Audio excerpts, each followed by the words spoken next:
वक़फ़ की सूरत में आखिर में अगर या आ जाए और उसके ऊपर कोई ज़बर ज़ेर पेश ना लगी हो तो फिर उसको क्या करेंगे।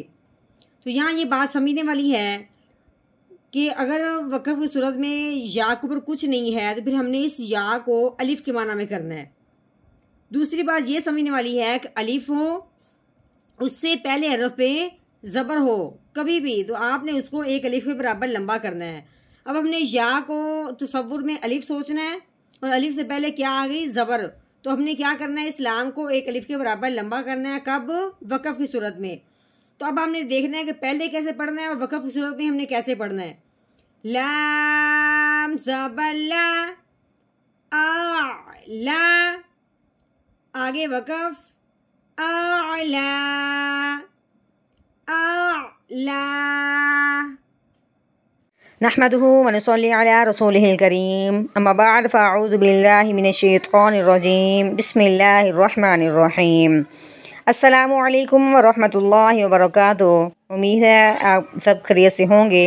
इंशाल्लाह जहाँ होंगे ईमान और सेहत की नेमत से माला माल होंगे।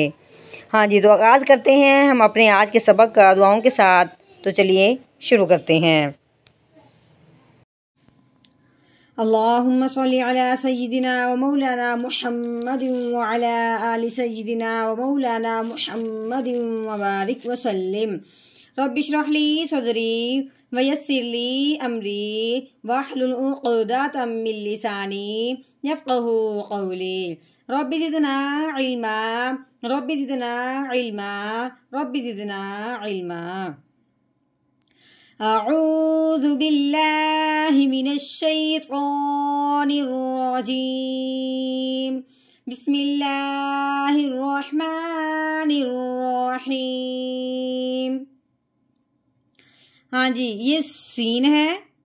सीन को ऊपर जो लगी हुई है इसको ज़बर कहते हैं। आगे ये बा है, बा का नुक्ता है, इसके ऊपर जो 3 दंदों वाली लगी हुई है इसका नाम है शाद। ये शाद जिस भी हरफ के ऊपर आए उस हरफ को मुशद्दद कहते हैं। शाद से मुशद्दद हरफ बन जाता है। ठीक है। हाँ जी, जो शाद जिस हरफ के ऊपर भी आए वो पिछले वाले हरफ को उस हरफ के साथ मिला देते हैं। ठीक है। तो वह हमने क्या करना है, सीन को बा के साथ मिलाना है इस शाद की वजह से। तो कैसे पढ़ेंगे? सीन बा ज़बर सब, जो शाद वाला हरफ होता है उसको दबाओ और जमाओ के साथ पढ़ते हैं। ठीक है। सब बा ज़ेर भी, सब भी, बा के नीचे जेर लगी हुई है। आगे ये हा है, हा के नीचे जेर है। अगर ये अलिफ है, अलिफ के ऊपर कुछ नहीं लगा हुआ, न ज़बर न जेर न पेश, ये किसी के साथ मिला हुआ है, इसलिए अब हमने इस अलिफ को नहीं पढ़ना। अगले हरफ को पढ़ना है। सीन अगला हरफ है, उसको क्यों पढ़ना है? उसके ऊपर आ गई है जज़म। ठीक है। जज़म जिस हरफ के ऊपर भी आती है उस हरफ को साकिन कहते हैं। जो जज़म जिस हरफ के ऊपर भी आए वो हरफ साकिन होने के साथ साथ पिछले वाले को उस हरफ के साथ मिलाते भी हैं। जिस तरह शाद वाले हरफ के साथ पिछले वाले को मिलाते हैं, इसी तरह जो जज़म वाला हरफ होता है उसके साथ भी पिछले वाले को मिला देते हैं। ठीक है। अब हमने क्या करना है, हा को सीन साकिन के साथ मिलाना है। ठीक है। हा सीन ज़ेर हिस, सब हिस। आगे मीम है, मीम के ऊपर ज़बर लगी हुई है। मीम ज़बर मा, सब हिस्मा। ठीक है। आगे ये रॉ है, रॉ के ऊपर लगी हुई है ज़बर। रॉ के ऊपर ज़बर आ जाए, रॉ के ऊपर पेश आ जाए, उस रॉ को पुर यानी कि मोटा करके पढ़ते हैं। अगर रॉ के नीचे जेर हो तो उस रॉ को बारीक पढ़ते हैं। ठीक है। इसके ऊपर ज़बर आ गई है जिसको हमने मोटा करके पढ़ना है। आगे देखें, ये बा है। ठीक है। बा के ऊपर जो 3 दंदों वाली लगी हुई है इसका नाम शाद है। शाद वाला हरफ जो होता है वो पिछले वाले को अपने साथ मिलाता है। अब अपने रॉ को बा के साथ मिलाना है और साथ साथ क्या करना है, दबाना भी है, क्योंकि शाद वाला जो हरफ होता है वो दबाओ और जमाओ के साथ पढ़ा जाता है। ठीक है। रोबा ज़बर रोब, कैसे पढ़ेंगे? रोब, बा के नीचे जेर है, बा जेर बी, रोब बी। ये काफ है, काफ के ऊपर जो लगी हुई है इसको ज़बर कहते हैं। ठीक है, आगे देखें, इसको पढ़ने से पहले, हर लफ्ज़ को पढ़ने से पहले आगे देखते हैं कि अगले हरफ पे कोई ये जज़म या कोई ये शद ना आ जाए, क्योंकि अगर किसी के ऊपर ये शद है या ये जज़म आ गई है तो वो अगले हरफ के साथ वो मिलेगा। ठीक है, अब हमने क्या करना है, ये जो अलीफ है इसको नहीं पढ़ना, इसको पढ़ना है लाम को जिसके ऊपर ये जज़म लगी हुई है। अब हमने काफ को लाम के साथ मिलाना है इस जज़म की वजह से। तो कैसे पढ़ेंगे, काफ लाम ज़बर कल रब्बिकल। ठीक है, आगे ये देखिए, ये अलीफ है, इसके ऊपर क्या लगी हुई है, ज़बर। तो अलीफ के ऊपर ज़बर ज़ेर या पेश आ जाए तो उस अलीफ को अलीफ नहीं पढ़ते, उस अलीफ को हमज़ा पढ़ते हैं। क्या पढ़ते हैं, हमज़ा। हाँ जी, इस अलीफ के ऊपर ज़बर आने की वजह से इस अलीफ को हमने अलीफ नहीं पढ़ना बल्कि इसको हमने हमज़ा पढ़ना है। आगे देखें, आगे आइन है, आइन के ऊपर क्या आ गई है, जज़म। अब ये आइन क्या हो गया, साकिन हो गया।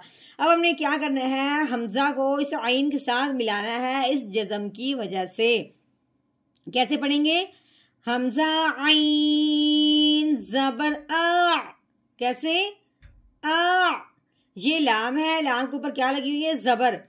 तो अब हमने यहाँ पे वक़फ़ करना है। ठीक है, अगर तो हम यहाँ पे वक़फ़ करते हैं तो फिर इसको ऐसे ही रहने देंगे, सिर्फ ज़बर पढ़ेंगे। अगर वक़फ़ नहीं करते तो फिर हमने क्या करना है, ये जो शाद लगी हुई है ये लाम को हमने इस लाम के साथ मिलाना है जिसके ऊपर शाद लगी हुई है। लेकिन यहाँ पे अब हमने वक़फ़ करना है तो फिर हमने इसको नहीं मिलाना, इसको सिर्फ लाम ज़बर ला पढ़ेंगे। ठीक है, लाम ज़बर ला, आ ला। ठीक है, आगे अब आ गया वक़फ़। तो वक़फ़ की सूरत में आखिर वाला जो हरफ होता है उसको साकिन कर देते हैं, या अगर वो साकिन ना हो, जैसे कि अब ये साकिन नहीं है, साकिन वो होता है जिसके ऊपर ये जज़म हो, आखिर वाले हरफ के ऊपर अगर ये जज़म हो तो वो साकिन होता है। लेकिन यहाँ पे साकिन नहीं है, तो अब हमने इसको साकिन करना है, तो कैसे करेंगे। तो यहाँ ये बात समझने वाली है कि वक़फ़ की सूरत में अगर तो ये या हो, उसके ऊपर कोई ज़बर ज़ेर पेश ना हो, खाली या है जैसे कि ये है, तो वो वक़फ़ की सूरत में या जो होती है वो अलिफ के माना में चली जाती है, वो या अलिफ के माना में हो जाएगी। तो अलिफ जब हो तो उससे पहले ज़बर हो तो उसे एक अलिफ के बराबर लंबा करते हैं। तब हमने क्या करना है, आगे वक़फ़ आला, उसको लंबा कर दिया, अलिफ से पहले ज़बर आ जाए तो उसको एक अलिफ के बराबर लंबा करते हैं। इस या को अब हमने अलिफ से तसव्वुर करना है तो कैसे पढ़ेंगे, आला। हाँ जी, अब हमने क्या करना है, इस मुकम्मल आयत का हमने कर लिया है तोड़, अब हमने करना है इसका जोड़, वो भी रवानगी के साथ। तो कैसे पढ़ेंगे, अऊज़ु बिल्लाहि मिनश शैतानिर रजीम, सूरतुल आला मक्किय्या, बिस्मिल्लाहिर रहमानिर रहीम, सब्बिहिस्मा रब्बिकल आला, सब्बिहिस्मा रब्बिकल आला।